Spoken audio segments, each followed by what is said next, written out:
Salut, moi c'est Laura, tu me connais sûrement sous le pseudo de Petite Biche Rose sur les réseaux sociaux et aujourd'hui je te propose un nouveau challenge, tricoter du jacquard. Pour ce challenge, j'ai choisi un patron relativement court, simple et facile à réaliser.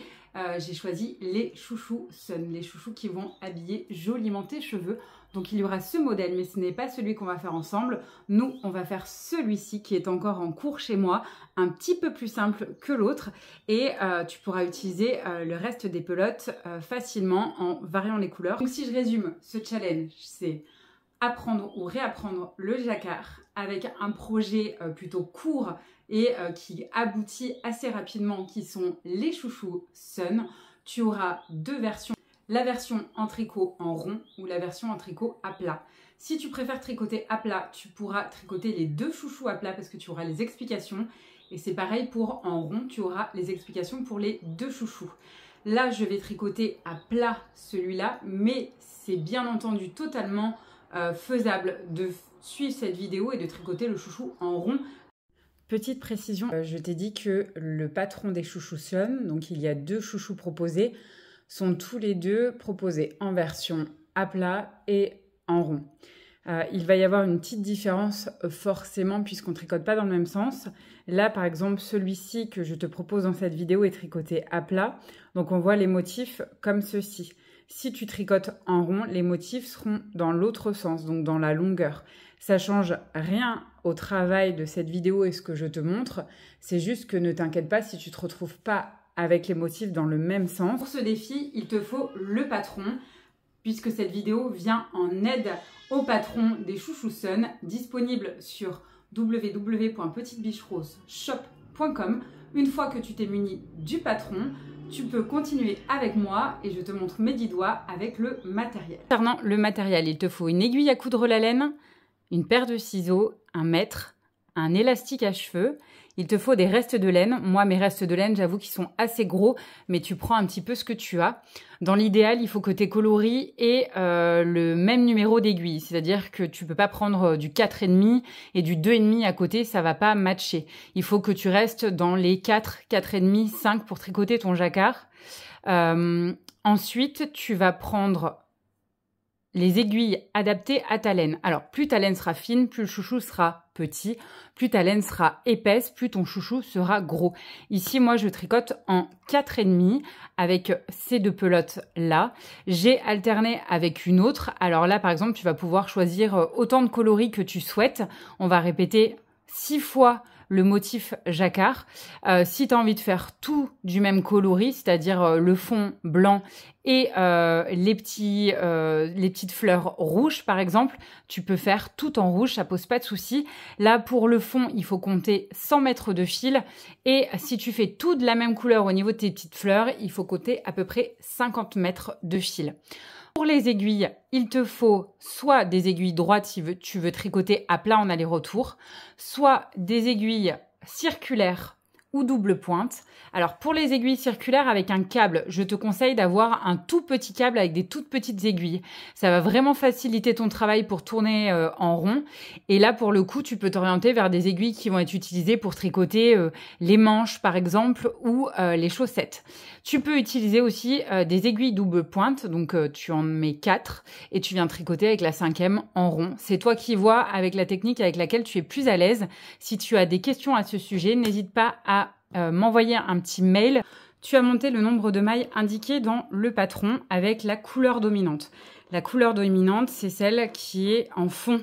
C'est pour moi là le blanc cassé. Je vais faire j'ai fait mon premier rang de motifs jacquard. Donc je me retrouve sur mon second rang de motifs jacquard. Je vais reprendre du coup ma couleur un petit peu verte foncé. Donc je me retrouve sur un rang en droit. Je vais commencer avec le fil de ma couleur dominante à tricoter le nombre de mailles indiqué.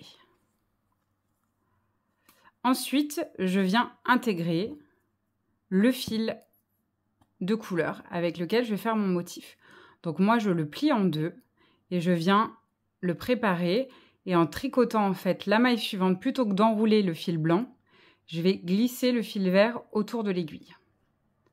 J'essaye de maintenir quand même une tension qui est relativement égale à mes mailles précédentes tout le long.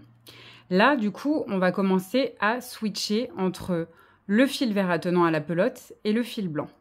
Donc, je vais tricoter le nombre de mailles indiqué de nouveau en blanc. Puis, je vais reprendre mon fil vert et je vais venir tricoter une maille avec. Là, ce que tu vois, c'est que le blanc semble en fait un peu plus en haut que le vert à chaque fois. Donc le but, c'est de ne pas emmêler tes fils. C'est le cas de le dire, tu vois, ils sont juste ici. Donc le but, c'est vraiment d'avoir toujours le blanc qui passe au-dessus du vert. Tu vois, derrière, je vais tricoter le nombre de mailles que je dois faire en couleur dominante.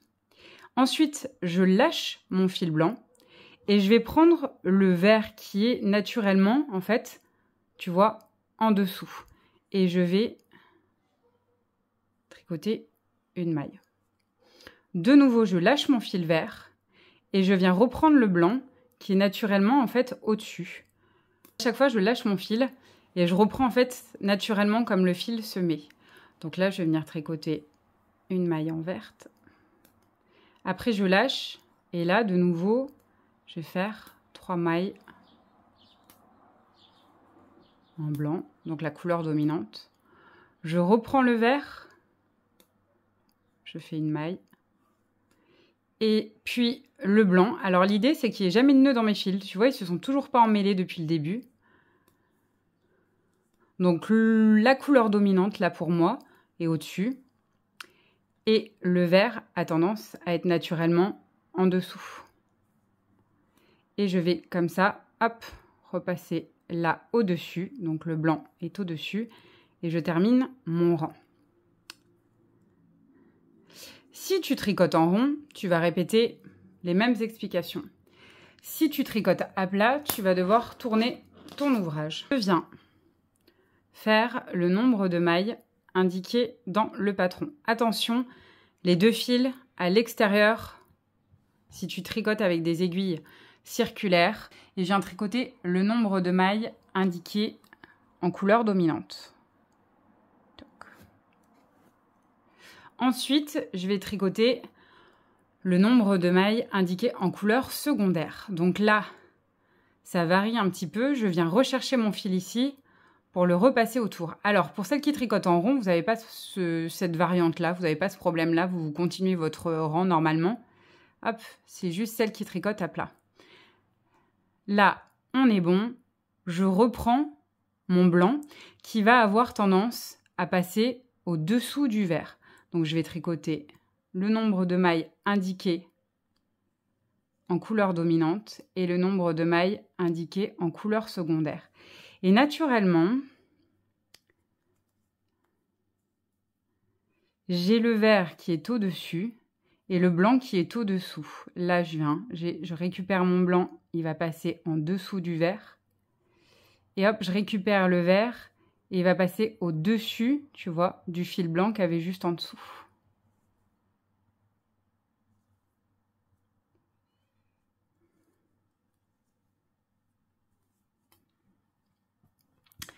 Là, quelque chose d'important, attention à la tension de tes fils. Tu vois que du coup, ça fait des espèces de morceaux de fils qui ne sont pas tricotés, comme par exemple ici, puisqu'on passe de cette maille-là en blanc à cette maille-là en blanc avec 3 mailles qui ne sont pas tricotées en blanc. Là, il faut faire vraiment attention à la tension de tes fils pour pas que ton tricot soit complètement serré à la fin. Donc, essaye de faire attention à cette composante-là en plus de te concentrer dans le motif. Je sais, c'est pas facile quand on débute, pour éviter d'avoir un ouvrage qui est trop serré à la fin. Bien sûr, si ça fronce un petit peu comme ça, ce sera rattrapable vraiment avec le blocage. Tu vois, même quand j'étire déjà, c'est relativement lissé. Je te parle vraiment le fait de tirer fort où ça va vraiment plier ton ouvrage. Donc, tu dois faire attention à la tension de ton fil quand tu le prends. Par exemple, là, je vais faire une maille blanche. J'essaye d'être relativement souple là dans ce fil-là pour pouvoir la tricoter. Donc, il faut un peu de souplesse pas trop tirer. Si je tire trop, je vais venir vraiment froncer cette zone-là et le rendu sera vraiment pas joli. Tu continues ton ouvrage. Là, pour celles qui tricotent en aller-retour, on a vu l'endroit et l'envers. Pour celles qui tricotent en rond, c'est quasi toujours pareil, c'est relativement facile. Donc tu continues comme ça à chaque fois. Pour celles qui vont changer de couleur, comme j'ai fait moi par exemple ici, il va falloir à chaque fois couper ton fil. Donc par exemple là j'avais terminé avec le vert d'eau, j'ai coupé mon fil et après je viendrai le rentrer et l'arrêter et je suis repartie en fait avec un morceau de fil vert. Donc si tu changes pas de fil, soit tu croises, parce qu'en fait, ça va s'arrêter ici. Donc, tu vas croiser ton fil jusqu'ici. Soit tu coupes, tu rentreras ton fil et tu repars avec un morceau de fil de la même couleur si tu n'as pas envie d'avoir quelque chose qui soit droit entre les deux. Continue à tricoter ton ouvrage jusqu'à avoir 3 répétitions de ce motif et les quelques rangs qui suivent que je t'ai indiqué dans le patron. Quand tu as terminé, si tu as tricoté à plat, c'est-à-dire en aller-retour, il va falloir une première couture pour fermer ce cercle, puisqu'on veut obtenir une sorte de donut, un anneau. Donc, je vais te montrer celle-ci.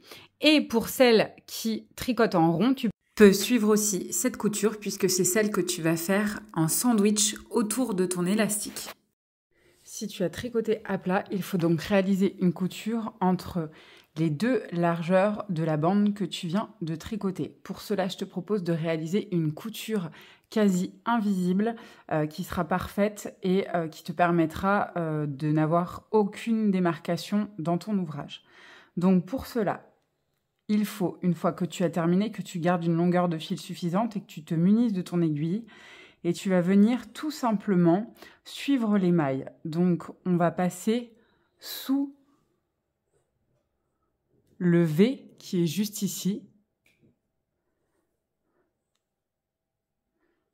Puis, on va faire la même chose de l'autre côté. Donc, tu vois, je passe bien sous la maille, sous le petit V que ça fait. Et je continue sous le V suivant de l'autre côté. Et tu vois, ça crée un nouveau V qui fait une continuité dans mon rang, comme s'il n'y avait pas eu en fait, comme s'il n'y avait jamais eu 2 parties à coudre ensemble. Ça fait vraiment un rond continu. Si tu as tricoté en rond, tu vas aussi faire cette couture, mais pas au même endroit. Tu vas avancer un petit peu dans cette vidéo et regarder comment placer ton élastique. Puis, tu viendras coudre ton ouvrage autour de l'élastique en sandwich pour pouvoir fermer en utilisant la même technique de couture. Avant de procéder à la couture de notre chouchou, il va falloir qu'on l'installe. Donc là, il faut que tu te munisses de ton élastique à cheveux, toujours l'aiguille parce qu'on va réaliser une autre couture. Déjà, tu obtiens donc, maintenant que tu as fait ta couture, si tu as tricoté à plat, une espèce de donut fermé, un anneau. Pour celles qui ont tricoté en rond, vous avez directement ceci. Maintenant, il va falloir retourner ton ouvrage, comme ceci. Rentrer tes fils. Donc tu vois, moi, je ne me suis pas embêtée comme ça va être à l'intérieur. J'ai fait des nœuds entre chaque coloris que j'ai changé. Pour le blanc, il n'y a qu'un seul endroit où il y a un petit nœud. Mais pour tout le reste, j'ai fait des petites jonctions comme ça. C'est pas vraiment embêtant. Donc, il faut que ce soit rapide. De toute façon, ce sera caché. Et puis, on va venir glisser l'élastique à cheveux autour. Et si possible, plutôt au centre, comme ceci. Maintenant, le but, c'est d'essayer d'étaler un petit peu ton ouvrage à l'intérieur de l'élastique pour pas que ça fasse de très gros plis, par exemple comme ici. Donc, on essaye un petit peu d'étaler. Et tu vas prendre du fil et ton aiguille. Et on va venir réaliser une couture en sandwich autour de l'élastique. C'est-à-dire qu'on va venir fermer comme ceci. Et on va réaliser une couture bord à bord, ici, longueur contre longueur, tout le long. Donc là, ça concerne uniquement celles qui ont tricoté à plat, donc en aller-retour. Celles qui ont tricoté en rond, elles font la couture précédente. Donc pour la couture, c'est très simple. On va venir piquer comme ceci dans le premier bord. Et on fait la même chose au niveau du bord suivant. Et on continue tout le long. Donc à l'intérieur du petit V, on va chercher la maille, comme ceci. Le but, c'est de faire comme si il n'y avait pas de couture ou quasi sans couture. Si t'es pas super fier de tes coutures, parce que des fois c'est pas facile, tu pourras toujours la mettre à l'intérieur côté centre de l'élastique et ça se verra pas sur l'extérieur. Le but là, c'est de faire correspondre les motifs entre eux. Si tu vois que tu commences à avoir le motif sur la bande blanche, c'est vraiment que tu n'étais pas en face. Donc là, il faut vraiment que les motifs tombent en face. Donc fais attention quand tu commences ta couture à bien avoir tes motifs en face. Et le but, c'est de te retrouver là, sur ce petit pan que j'ai fait de couture, avec quelque chose qui est complètement invisible, qui forme quasi en fait un rang. Donc je te laisse avancer dans cette couture-là. Il faut la faire tout le long et à la fin, il faut faire un petit point pour la terminer et tu auras ton chouchou qui sera fini. Merci d'avoir suivi cette vidéo et de t'être lancé dans ce challenge. J'ai hâte de voir tes projets en jacquard. Alors n'hésite pas à me taguer avec ce qui s'affiche juste ici pour me montrer tes petits chouchous Sun ou alors tes nouveaux exploits en jacquard. En tout cas, tu peux le porter autour de ton poignet. Tu peux en faire pour toute ta famille, les enfants, les mamies, les copines. C'est vraiment le petit cadeau aussi chouette à glisser, pourquoi pas à Noël, en anniversaire, enfin tu vois quoi. Moi je pars à la plage avec, je te souhaite un bon moment tricot et je te dis à bientôt, salut!